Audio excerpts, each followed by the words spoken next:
Hey everybody, Phil here, Pete's Performance Shops. Sorry I haven't done any videos in a while. Down visiting mom, 91 years old, had to take care of her. She's doing great though for 91 years old. She's the one that helped me through this habit. Took me to go see cars and drove me hours to go get stuff. So got to take care of Ma. So here's what's going on. Basically, boom, car's down on all fours. Ain't seen this in probably 4 years. So motor's in. Had to ding the headers, just had to do it. Didn't want to do it. I shimmed the motor, 1/2 inch passenger side, 1/4 inch driver side. Still wasn't quite enough. Had to ding the headers down here, but I got fat torsion bars. I have the 103s in here. So yes, I went bigger. A couple questions guys wanted to know, and this is what happened. So I'll get you updated here. I cut this out, but I re-welded the seam because there were spot welds. So that's all welded up. Just going to get touched up paint to get the alternator to come up through there. It just barely cleared, but I didn't want to mess with it, so I cut it out right to the edge of the frame rail and welded it up. The other issue we had was oil filter. Once everything's set into place, gave me a little bit more room with the 45 on there, so I'm going to play around with the basically another filter and see if I can go a little bit bigger than that one. I don't know if I can get you a number on it. There is the number, S10060XL. Okay, so that worked for me. I can't remember the guy's name that turned me on to it. Thanks so much for that idea. And then I'm going to say, now that I got room, I think I'll play with another bigger filter, see if I can get it on and off for a little bit more stuff. A couple other things I wanted to go over with you guys. I did get my lower radiator support. That is your stock Charger radiator support out of your new ones. Well, all I had to do is trim back this edge because it sticks out further. So trim that back to meet the width here. Trim this out because the radiator was there. It was an ugly thing that Chrysler did anyway, welding, so that'll get touched up paint. But that'll fit, sets right down in there beautifully, the radiator. Then I took the stock factory mounts and basically cut the plastic off the top. There was like an H piece that stuck up higher.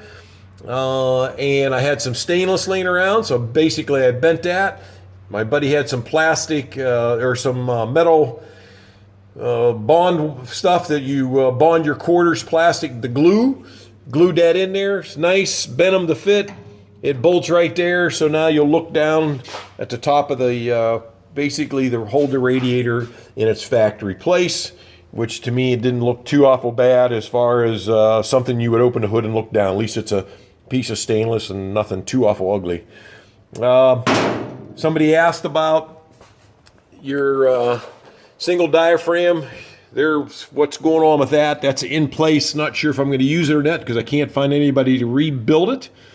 There is some other people out there that sell the smaller Hemi one, which I may do that. Right now, this gap right here, there's 1 1/4 inch, so I already torqued these. I don't really want to take the valve covers off to see. I haven't decided which way I'm going to go, but I do believe you'll be able to pull it up enough to get it past the rockers. So everything else has been pretty good. Checking on some things here. This side, the header was pretty good. It's close to this steering box, but I got to put a shim in here anyway on this side. I took it out when I was putting it back together.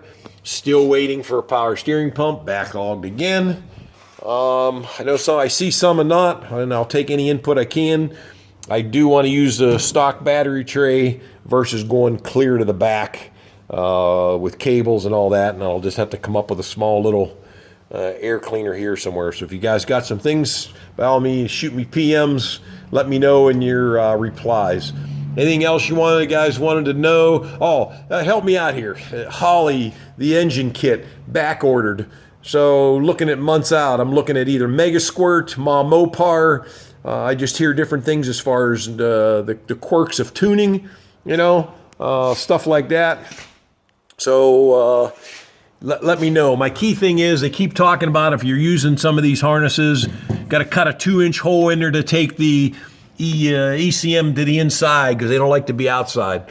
So guys, can you give me some details where you shot a hole through that worked nice in the firewall, looked clean, didn't hit the, I'm going to put vintage air in there, so I got to see how that's going to fit. So give me some input. Today I got it down on all fours, which, like I said, been a while. It's going over to my buddies now. He's going to finish up the body work. The ass needs to be blocked, and then they're going to start the alignment betters of the doors and fenders a little nicer, clean up some gaps, and we're going to go from there. So, hey, appreciate everything that you guys do. Ask questions, help me out. Anything you need, by all means, say something to me.